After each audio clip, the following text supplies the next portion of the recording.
ध्यानाभ्यास में इस पवित्र अनुष्ठान में आपका हृदय से स्वागत है, अभिनंदन है, अभिवादन है। ध्यानाभ्यास के लिए कृपया अपने नेत्रों को बंद कर लीजिए, पुनः मुख अपनी ओर कीजिए ताकि मूर्ति की मिलावट समाप्त हो और हमारी अवस्था सुखरूप है। मूर्ति की जिसमें मिलावट होती है उस वस्तु को अशुद्ध कहा जाता है, क्योंकि वास्तव में वह उस समय अशुद्ध है। शुद्ध स्वर्ण में अन्य धातुएं मिलाई जाएं तो वह शुद्ध स्वर्ण नहीं कहलाता है, अशुद्ध ही होता है। कहलाने की बात नहीं है, वह अशुद्ध ही है। मिली हुई वस्तुओं को शुद्ध कहने का व्यवहार योग्य नहीं है। उस मिले हुए होने से ही द्रव्य की पर्याय अशुद्ध होती है। मिलावट नहीं हो तो पर्याय अशुद्ध नहीं हो सकती है। मूल में अशुद्धि मूर्त की मिलावट है, द्रव्य में ही मूर्त की मिलावट होती है। पर्याय तो उत्पाद व रूप है। अपने विस्तार में ही उद्गल मिला हुआ है, इसी से हमारी अशुद्धता है। हमारा द्रव्य अशुद्ध है, इसीलिए हमारी पर्याय मलिन हो रही है। द्रव्य शुद्ध हो तो पर्याय अशुद्ध कैसे हो सकती है? हमने नए विभाग करके द्रव्य पर्याय को सर्वथा अलग कर दिया है। वास्तव में तो जहाँ द्रव्य अशुद्ध है वहाँ पर्याय अशुद्ध है, जहाँ द्रव्य शुद्ध है वहाँ पर्याय शुद्ध है। एक समझने भर के लिए हमने ये कहा कि हम असंख्यात उद्देशी हैं, बड़े हैं तो बड़े ही रहेंगे, छोटे नहीं होंगे। और विस्तार के सन्मुख हम देखते हैं तो पर्याय निर्मल होती है। वो वस्तु इसके सामने देखते हैं वह तो मिली हुई है, शुद्ध तो नहीं है। शुद्ध तो सिद्ध परमात्मा का द्रव्य है, उनकी ओर देखें तो पर्याय मलिन होती है।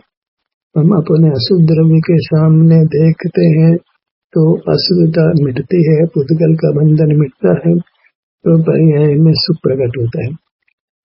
पर्याय में सुख प्रकट होने का हेतु है कि जो मूर्त कर्म द्रव्य में मिला हुआ है वह पृथक हो। तो द्रव्य पृथक हुआ तो द्रव्य को शुद्ध कहने में आता है, तो पर्याय हमारी शुद्ध प्रकट होती है। जब तक द्रव्य में मिलावट है, द्रव्य की अशुद्धि है, तब तक नियम से पर्याय मलिन होती है। द्रव्य में मिलावट ही नहीं हो, अशुद्धता ही नहीं हो, पर्याय विकृत हो जाए, ये युक्ति संगत भी नहीं है, अनुभव सिद्ध भी नहीं है। स्वर्ण में कोई मिलावट नहीं हो, अन्य धातुएं नहीं मिली हो, फिर वह काला लाल हो, ऐसा तो नहीं होता है। मिलावट दूर कर देते हैं तो उसकी पर्याय निर्मल हो जाती है। द्रव्य को शुद्ध मान लेने पर तो पुरुषार्थ उत्पन्न ही नहीं हो सकता है। जब मैं शुद्ध ही हूँ तो फिर पुरुषार्थ क्यों होना है? जैसे सब कुछ नियति है तो पुरुषार्थ क्यों होगा? ऐसे द्रव्य को शुद्ध मान लिया जाए तो पुरुषार्थ क्यों होगा? जब मैं पहले से शुद्ध हूँ तो मान लेना है कि मैं शुद्ध हूँ तो शुद्ध हो जाऊंगा। जो माने वह शुद्धता को प्राप्त हो। मानने भर से स्वर्ण पाषाण को मान लो वह शुद्ध है तो शुद्ध तो नहीं हो जाता है। उसको अशुद्ध मानकर उसको तपाते हैं तो मूर्त की मिलावट, अन्य धातुओं की मिलावट अलग हो जाती है, तो स्वर्ण अपने शुद्ध पर्याय में, शुद्ध अवस्था में प्रकट हो जाता है। गलत मान्यता के आधार पर पुरुषार्थ नहीं हो सकता है। जब तक मान्यता समीचीन नहीं हो तब तक मार्ग प्रारंभ ही नहीं होता है। अपने को शुद्ध ही मान लेने पर तो पुरुषार्थ पैदा होने का प्रश्न ही नहीं होता है। जैसे परमात्मा शुद्ध है तो वहाँ कोई ध्यान की आवश्यकता नहीं है। हमको तो पूरी ध्यान की आवश्यकता है। ध्यान से हम अपने आप को तपाते हैं, मन शुद्ध करते हैं, मूर्त की मिलावट को दूर करते हैं। मूर्त की मिलावट कर्म नहीं होगा, नो कर्म नहीं होगा, तो फिर राग भी क्यों होगा, द्वेष भी क्यों होगा, इंद्रिय भी क्यों होंगे, इंद्रिय ज्ञान भी क्यों होगा, नया बंधन भी क्यों होगा? तो हमें तो मिलावट जो हमारे द्रव्य में है, हमारे में है, हमारे द्रव्य में है, तभी तो हमें वहाँ दृष्टि डाल करके उस मूर्ति मिलावट को अलग करना है। अशुद्ध स्वर्ण में अग्नि काम करती है, ऐसे हमारी दृष्टि काम करती है कि यह कर्म जो मिला है उसको पृथक करती है। जैसे अग्नि अशुद्ध स्वर्ण को शुद्ध करती है, ऐसे ही हमारी दृष्टि जो हमारे द्रव्य पर पड़ती है वह हमारे द्रव्य को शुद्ध करती है। जीव द्रव्य के पर्याय निर्मल प्रकट होती है जब उसमें से मूर्त की मिलावटा को निकाल दिया जाए। अशुद्धता का निकालने का पहला कारण तो एक उसको अशुद्ध माने। शुद्ध मान के तो कोई पुरुषार्थ नहीं लग सकता है। अशुद्ध स्वर्ण को शुद्ध ही मान लिया जाए तो कौन समझदार सुनार उसको तपाएगा। वो जान रहा है, देख रहा है कि स्वर्ण अशुद्ध है तो उसका तपाता है, और अन्य धातु या जो अन्य मिलावट अलग हो जाती है तो स्वर्ण के शुद्ध पर्याय प्रकट हो जाती है। जब तक हम मान्यता को सही नहीं करेंगे तब तक प्रमाद में रहेंगे, प्रमत्त दशा रहेगी, अप्रमत्त नहीं होंगे, पुरुषार्थ नहीं उपड़ेगा, यत्न नहीं होगा। जैसे जी रहे बस विकल्पों का सुख लेंगे, मैं शुद्ध हूँ, बुद्ध हूँ, निर्मल हूँ, वीतराग हूँ, ऐसे तो मार्ग नहीं बनता है। वीतरागी भगवान है और हम कहते हैं कि हम तो वीतराग, शुद्धता तो वीतरागता से, अन्यथा शुद्धता क्या स्वरूप बन सकता है। तो हम तो वीतराग नहीं है, हम तो रागी हैं, द्वेषी हैं। शुद्ध जीव की तो वीतराग दशा होती है, सराग दशा नहीं होती। सिद्ध भगवान को जैसे वीतराग दशा होती है ऐसे हमारे भी वीतराग दशा हुआ करे, पर नहीं होती है। इसका मतलब एक मिलावट है, मिलावट तो द्रव्य में होती है, पर्याय तो उसकी अभिव्यक्ति मात्र है। प्रकट ही अशुद्ध स्वर्ण में दूसरी धातु मिली हुई है, ऐसे प्रकट ही हमारे जीव द्रव्य में भाव से मस्तक तक मूर्त कर्म नो कर्म मिला हुआ है। हम तो कहते मिलावट नहीं है, मैं तो शुद्ध हूँ। ये तो कोई कल्पना हो गई से चिल्ली का चिल्लाहट है, उससे कुछ शुद्धता प्रकट तो नहीं होती। मूल में जब तक हम द्रव्य को अशुद्ध नहीं मानेंगे तो पुरुषार्थ उत्पन्न ही नहीं हो सकता। कोई थियोरेटिकल नॉलेज एक रटाया बोलना है, जैसे तोता राम राम रटता है, राम के भाव को समझता नहीं। ऐसे हम रट रहे तोते की तरह के मैं शुद्ध हूँ, मैं बुद्ध हूँ, मैं निर्मल हूँ, मैं निर्दोष हूँ, मैं विराग हूँ, ऐसा तो बिल्कुल नहीं है। हम राग से रहित हैं, न शुद्ध हैं, रट रहे हैं बस क्योंकि शास्त्र में लिखा है, बाबा वाक्य प्रमाण मानकर रट रहे हैं। कोई बुद्धि का प्रयोग तो करते नहीं, युक्ति का प्रयोग नहीं करते, अनुभव तो कहाँ से करेंगे। हम तो बाबा वाक्य प्रमाण मान रहे हैं, जो बाबा जी ने कह दिया वो सही है। बाबा जी अगर भांग पीते हैं तो हम भी को भांग पीनी है, बाबा जी जो करते हैं सबको करना है। ये मार्ग नहीं बनता है ऐसे। मैंने खुली आंखों से ही हम देख रहे हैं, एक वस्तु में दूसरी वस्तु मिली और हम नकार रहे हैं सब वस्तु तो शुद्ध है। तो ऐसा मतलब पर्याय वास्तु वृत्ति को समझने के लिए हमने अलग अलग समझा था कि वस्तु अलग अलग ही हो गई, वास्तु वृत्ति दोनों अलग अलग ही हो गई। क्या एक शुद्ध रह गई, एक अशुद्ध हो गई? वस्तु तो एक है, अनेक नहीं है ना। पूर्ण रूपेण शुद्ध होती है, पूर्ण रूपेण शुद्ध होती है। आदि शुद्ध आदि अशुद्ध तो एक वस्तु ऐसी तो होती नहीं दुनिया में। कोई कल्पनाओं से मोक्ष मार्ग नहीं बनता। हमने सब कल्पनाएं तोड़ी है, कल्पनाओं से पुरुषार्थ बिल्कुल नहीं हो पड़ता है। केवल हम पंडित का रूप ले सकते हैं, नग्न मुनि हो सकते हैं। अनुभूति जो होती है पुरुषार्थ वो नहीं हो पड़ता है। फिर बहिर्मुख ही जीते हैं, विकल्पों में जीते हैं। बस ये है कि राग नहीं करना, जानना हमारा स्वभाव, राग नहीं करना। बस ये सब कुछ नियत है, सो मान करके चुपचाप प्रवाद में बैठे रहना, ऐसे मार्ग नहीं बनता है। ज्ञान का अभ्यास कैसे करें? मान्यताएं तो कई गलत पड़ी है, इतनी सारी मान्यताओं को गलत लेकर के हम ध्यान का अभ्यास करेंगे तो मान्यताएं तो हमारे आसमान की तरह हमारे बाहर खड़ी रहेंगी और हमको अंदर प्रवेश नहीं होने देगी। तो कोई मान्यता नहीं हो वहां तक तो चलेगा, सीधे ध्यान में चले चलो। तो हमने गलत मान्यताएं बना ली है तो फिर ध्यान नहीं होगा। जिसने नहीं तुम्हारी मान्यताएं पड़ी है, मैं शुद्ध हूँ, बुद्ध हूँ, वितराग हूँ, वो तो ध्यान कर लेगा। पर जिसने पहले मान लिया मैं शुद्ध हूँ, वितराग हूँ, तो वह कुछ नहीं कर सकता है। वो निश्चयाभासी है, दुर्गति को गमन करेगा, पुरुषार्थहीन रहेगा, प्रमत्त रहेगा, अंतर्मुख तथा पुरुषार्थ नहीं करेगा। तोते की तरह बोलेगा, बस अंतर्मुखता में सुख है, बहिर्मुखता में दुख है। अंतर्मुख होने की विधा जानते ही नहीं। शुद्ध मानेगा कहा है अंतर्मुख होगा, क्यों अंतर्मुख होगा? बस वो तो तोते की तरह रटेगा, मैं शुद्ध से मुझे आनंद मिलता है, मैं केवल ज्ञान स्वभावी हूँ, ज्ञान स्वभावी हूँ, ऐसा करके रट करके तोते की तरह शुद्धता मानता है। मार्ग नहीं बनता है। मार्ग तो विधि का जैसा विधान है उसी हिसाब से बनता है। कपड़ा मैला है तो साफ करते हैं, नहीं कपड़ा तो साफ, उसके पर्याय मैली है। कौन सी भाषा है ये? कैसी भाषा बोलते हैं? कपड़ा तो मैला नहीं है, कपड़े में कलप लगी, कपड़ा तो नरम ही है, नरम है तो फिर काय को कुछ कलप हटाने की बात करते हैं। चिंतन अगर अशुद्ध है तो सब कुछ अशुद्ध हो जाता है। जिन्होंने गलत पढ़ लिया है उनका छुटकारा होना बहुत मुश्किल होता है।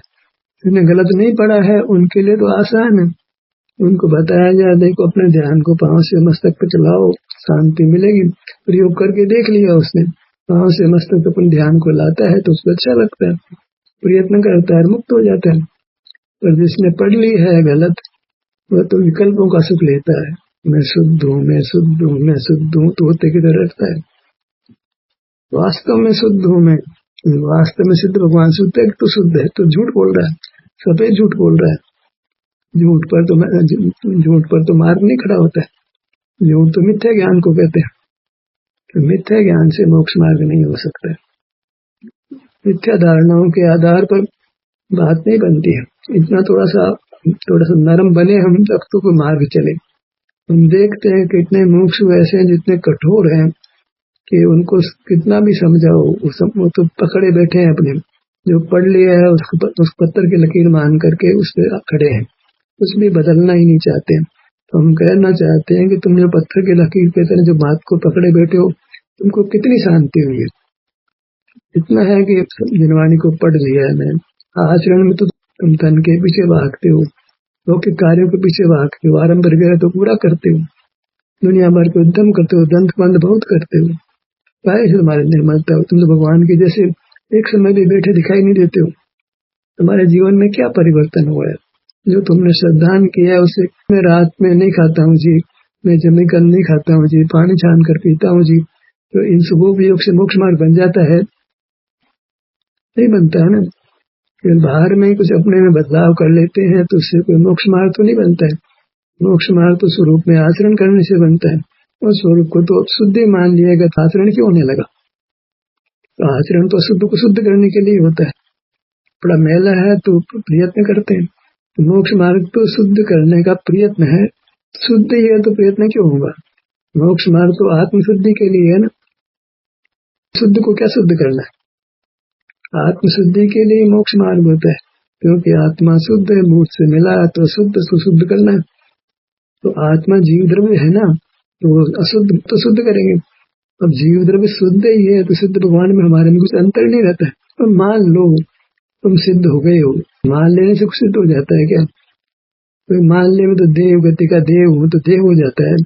मान लो कि मैं नरक गति का नारकी हूँ तो हो जाता है। मानने से थोड़ी बात बनती है। जो मानने शुद्ध व शुद्धता को प्राप्त हो, शुद्ध कैसे मान लिया जाए? प्रकृति को मूर्त मिला है, मिली वस्तुओं को शुद्ध कौन कहता है?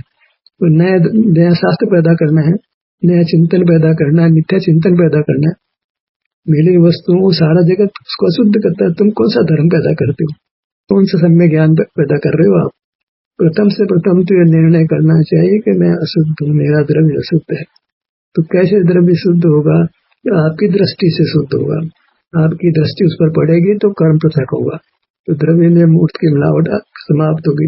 जो मिलावट द्रव्य में समाप्त होगी, जो द्रव्य की शुद्धता मिटेगी, तो पर्याय निर्मल होती जाएगी। प्रपोर्शनेट, जितने द्रव्य में शुद्धता आई, जितने स्वर्ण में से मलिनता गई, उतने स्वर्ण के पीलापन प्रकट हो जाएगा। ये स्थिति जीव की भी है।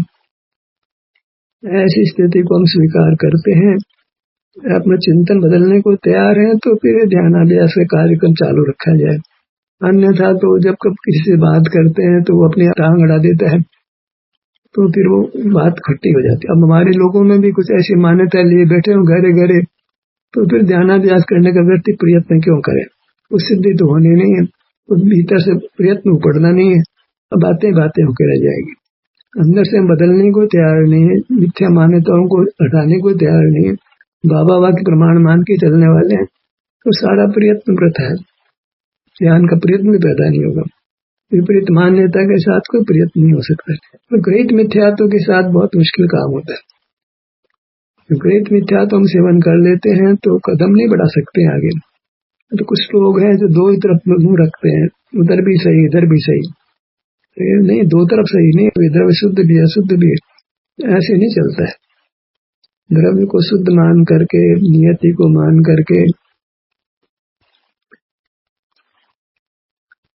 मान्यता तो हमको समीचीन करनी ही होगी। हमारे पास हमारी वस्तु है, उसमें मिलावट है, उस मिलावट को दूर करना है, उसके लिए दृष्टि जाती है। स्वर्ण पाषाण को अग्नि शुद्ध करती है, साबुन वस्तु की मलिनता को दूर करता है। हमारी दृष्टि हमारे अशुद्ध जीव द्रव्य को शुद्ध करती है। जितना जितना शुद्ध आती है उतना सुख होने लगता है। अब ज्यादा जिनवाणी पढ़ना है तो रोज दर्शन करो, रोज पूजन करो, बड़े बड़े विधान करो, बड़े बड़े मंदिर बनाओ, शास्त्रों को स्थापित करो, शास्त्रों की पूजा करो, दान दो। शास्त्र का भाव तो नहीं है ये, शास्त्र तो सबको विस्कुंभ कहता है, तो तुम यही करते हो, उसके आगे तुम्हारी गति नहीं है। तुम मिथ्यात्व के साथ शुभोपयोग करते हो तो शुभोपयोग नाम ही नहीं पाता है। यथार्थ में अपना अनुभव करे तो कुछ परिणाम सुख पैदा होगा। जब अपनी वस्तु ही नहीं मिली है तो मूल में मिथ्यात्व पड़ा है, मिथ्या सिद्धांत पड़ा है, तो उसके साथ में तो कुछ शुद्धता का मतलब ही नहीं है। मूल अशुद्धि तो मिथ्यात्व की है, दर्शन मोह की है। दर्शन मोह की मूल अशुद्धि के साथ में कुछ भी आप करिए सब उल्टा ही उल्टा होना। पहला घड़ा उल्टा रखा गया है तो सारे घड़े उल्टे रखे जाएंगे। उल्टे घड़े को सीधा घड़ा कैसे रखा जाएगा? तुम कुमति को शुद्ध ज्ञान से मोक्ष मार्ग मानते हो, से अनुभव होना मानते हो, तुम्हारी तो मति कुछ व्यवस्थित ही नहीं है ना। ज्ञान तो कुमति है, कुछ शुद्ध ज्ञान है, साधन तुम्हारे पास खोटा है। खोटे साधन से उत्तम काम कैसे होगा? मान्यता तो तुमने गलत ओढ़ ली है, नहीं मान्यता गलत ओढ़ी होती तो समझ जाते आप, तो विपरीत आग्रह नहीं होता। तुमको कहा जाता है देखो तुम मूर्त से मिले हो, हाँ मिला हूँ, क्या करें भैया? अपनी दृष्टि को इधर डालो। कैसे डालो? इंद्रिय ज्ञान नहीं डलेगा उसमें, इंद्रिय ज्ञान तो बाहर रहता है। तो एक संवेदन होता है कि मैं हूँ, हाँ संवेदन तो होता है, बस ऐसे अपना अनुभव करो। ये मैं हूँ के पास जाओ तो मूर्त कर्म जो है मिला है, इसे तुम अशुद्ध हो रहे हो, वो मूर्त कर्म अलग होगा, तुम्हारा द्रव्य शुद्ध हो जाएगा। जो शुद्ध होगा तुम्हारी पर्याय निर्मल होती जाएगी, मन सुख प्रकट हो जाएगा। पर्याय में तो सुख है ना हमारा स्वभाव। वितरागता तो कोई वस्तु नहीं, तो अभावात्मक सुख है जो दुख को मेटता है, तो तुम्हारे को दुख मिटता जाएगा, सुख होता जाएगा, वही तुमको चाहिए। इतनी बात करो कि अभी मूर्त की मिलावट है, वहां दृष्टि डालेंगे तो मूर्त अलग होगा, मूर्त अलग होगा तो सुख प्रकट होगा। दुख भी व्यक्त होता है कदाचित, तो वो तो कुछ मूर्त कर्म है, वो जाता हुआ आपको फल देता है, तो वह आपको सहन करना पड़ता है। बाद में हट ही जाता है, चला ही जाता है, तो अनंत काल तक आपको सुख से रहना है। तो द्रव्य शुद्ध तो पर्याय शुद्ध, द्रव्य शुद्ध तो पर्याय शुद्ध। वस्तु को हमने द्रव्य पर्याय से नए विभाग से केवल समझने की कोशिश की थी। विस्तार ध्रुव रूप है, वृत्ति उत्पादीय रूप है। मूल वस्तु तो विस्तार है, तो वृत्ति उस मूल वस्तु से रूप से अपने को ग्रहण करेगी कि ये मैं हूँ, तो अनुभव होता है, तो उससे मार्ग बनता है। इतना चिंतन तो योग्य ही था, पर इस चिंतन के परे जो हम जाते हैं कि मेरा द्रव्य तो शुद्ध ही है, भगवान ने जो देखा सो होगा, भगवान सबको जानते हैं, भगवान अनंत गुणों वाले हैं, ऐसे मिथ्या चिंतन के साथ तो ध्यान खड़ा ही नहीं हो सकता। आम जन तो ध्यान कर लेंगे, पर जैनी जो बाबा वाक्य प्रमाण मान के बैठा, वो तो कभी ध्यान में पारंगत तो हो ही नहीं सकता। पारंगत होना दूर, ध्यान प्रारंभ भी करने वाला नहीं, वह तो मैं शुद्ध हूँ के रट लगाएगा, बस पर्याय से पार में हूँ। ऐसा मिथ्या चिंतन जब चलता है, मैं तो ज्ञायक हूँ, ज्ञान स्वभावी हूँ। आम आदमी तो ज्ञायक की रट नहीं लगाता है, ज्ञायक की शुद्धता की नियति की अनंत गुणों की एक बात थोड़ी है। कितना चिंतन मिथ्या चलता है। ऐसे मिथ्या चिंतन के साथ बाबा के प्रमाण मान करके कोई हमारे सत्र में जुड़ना चाहता है, जुड़ता है, तो कुछ लाभ नहीं होगा उसको। मैंने नाक में मल डाल करके फिर बाग बगीचे में भी जाओगे तो खुशबू नहीं आएगी। जिसने नाक में मल नहीं डाला है वो तो खुशबू ले लेगा, जिसने पहले ही नाक में मल डाल रखा है वो तो हमारे को कहेगा तुम गलत जगह ले आए, कोई खुशबू तो है नहीं, तो बदबू आ रही मेरे को। तो ऐसे ही हम ध्यानाभ्यास की बात करेंगे, वो तो यही कहेगा भाई तो एकांत हो रहा है, ये तो अशुद्ध उपयोग हो रहा है, ये तो शरीर का ध्यान हो रहा है, ये तो जिनागम का खंडन हो रहा है, कितनी सारी बातें करेगा। तो उससे फिर ऐसे लोगों के साथ सुख नहीं बढ़ता, दुखी बढ़ता। अच्छी बात बताना चाहते हैं, उसमें गंदगी देखता है, अच्छी बात में बुराई देखता है, तो मार्ग नहीं बन सकता है। ऐसे ऐसे श्रद्धान के साथ यदि किसी को रहना हमारे साथ, तो अच्छा ही है कि ना ही रहे, क्योंकि वो खामे का फिर बाहर में गंदगी फैलाता है, सन्मार्ग को दोष देता है, तो मार्ग नहीं बनता है। ज्ञान का सत्र यही समाप्त होता है।